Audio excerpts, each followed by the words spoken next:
এটি হচ্ছে শিমরেলকান্দি হাজীবাড়ি রোড দিয়ে ঢোকার পর দ্বিতীয় বাসা। প্রথম বাসাটি আল হেলাল মঞ্জিল, এরপর দ্বিতীয় যে গেটটা আছে এটা হচ্ছে ইকবাল ভাইদের বাসা।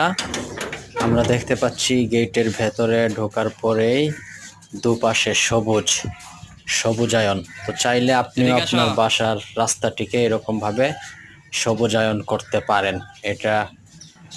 এই সবুজায়ন আপনাকে অক্সিজেন যোগাবে, চোখে তৃপ্তি দেবে, মনে প্রশান্তি দেবে এবং পরিবেশ প্রকৃতি সুস্থ রাখবে। আসুন আমরা আমাদের বাড়ির আশেপাশে জায়গাগুলোতে গাছ লাগাই, পরিবেশ বাঁচাই। যাও।